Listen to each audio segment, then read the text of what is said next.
Europe 1. Le grand direct des médias, Thomas Joubert. Avec tout de suite le décryptage média de notre expert Jérôme Ivanichenko. On se penche ce matin sur cette grande enquête du magazine Capital qui dévoile le nom des artistes qui ont touché le jackpot en 2016. Les artistes français les mieux payés de l'année, Jérôme. Et oui, dans Show Business, il y a Business. Dans son dernier numéro, Capital lève un tabou bien français en publiant les revenus empochés par les artistes français en 2016. Ou pour être plus précis, des estimations, puisque le magazine mélange salaire, cachet ou chiffre d'affaires de sociétés, secteur par secteur. Alors commençons par le cinéma. C'est Marion Cotillard qui vire en tête en 2016 avec 4 millions d'euros amassés, grâce notamment aux films Assassin's Creed ou Alliés dans lesquels elle tenait les premiers rôles. Elle devance Omar Sy qui pointe à 3 400 000 euros l'année dernière grâce au succès de Demain, tout commence. À la troisième place, on retrouve Franck Dubosc, la star de Camping 3, a empoché 2 300 000 euros. Dans la chanson, 2016 aura particulièrement profité à David Guetta qui a gagné 26 millions d'euros. Ça en fait l'artiste français le mieux payé de l'année, tout simplement. Derrière lui, Johnny Hallyday se classe deuxième avec seulement 16 millions d'euros. Viennent ensuite les Insus, le nouveau nom des anciens téléphones dont la tournée a généré 12 millions d'euros. Renaud se classe quatrième de ce classement. Son album et sa tournée lui ont permis d'empocher 6 millions et demi d'euros. C'est 2 millions de mieux que M. Pokora et ses reprises de Claude François. Pas mal du tout. Les stars de l'humour aussi ont leur place parmi les personnalités les mieux payées. Oui, un duo, le duo de l'année, j'ai nommé Gad Elmaleh et Kev Adams. Leur spectacle Tout est possible aurait généré 12 millions d'euros de recettes, une somme à laquelle il faut ajouter les droits de retransmission du show sur M6 fin novembre. En deuxième place, on trouve un autre duo, les Chevaliers du Fiel, les Toulousains qui font les beaux jours de C8, ont réalisé 8 millions d'euros de chiffre d'affaires en 2016 via leur société de production. Ils devancent Laurent Gérard qui a gagné 4 millions d'euros avec son spectacle.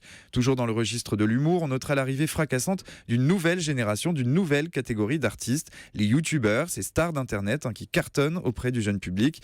Parmi eux, citons Squeezie, qui est le grand vainqueur de ce classement. Ses vidéos, visionnées chaque jour par des centaines de milliers d'internautes, lui ont permis d'amasser plus de 800 000 euros en 2016. Pas mal du tout. On peut citer également Norman ou Cyprien qui ont des sommes confortables grâce à leurs petites vidéos sur internet. Alors côté télé maintenant, là aussi on a des chiffres plutôt confortables. Oui, Capital recense les plus gros cachets de la télévision française par émission. Alors à en croire le magazine, la palme revient à Jean-Pierre Foucault qui a touché, écoutez bien, 35 000 euros pour animer la soirée de Miss France. C'était sur TF1, mi-décembre. Une somme que le présentateur vedette de la Une n'a pas gardée pour lui tout seul, puisqu'elle lui a permis de rémunérer une poignée de collaborateurs pour préparer l'émission. Derrière, on retrouve un autre animateur de TF1, c'est Nico Saliagas, qui empocherait 27 000 euros pour chaque prime de The Voice.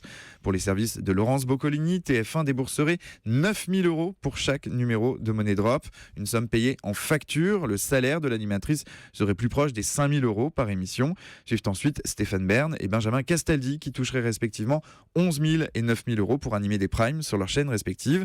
Mais en télé, selon les estimations de Capital, les vrais gagnants de 2016, ce sont les animateurs-producteurs qui cumulent la présentation et la création de formats. En tête de ce top 5, on retrouve Cyril Hanouna. Sa société H2O, qui produit entre autres Touche pas à mon poste, empoche 50 millions d'euros par an. Derrière lui, Nagui, patron d'Air Production, dont le chiffre d'affaires est estimé à 32 millions d'euros. Vient ensuite Yann Barthès, producteur de quotidiens et de stupéfiants, avec sa société Bangoumi, 27 millions d'euros au compteur, quasiment le double des recettes générées par Satisfaction, la société d'Arthur.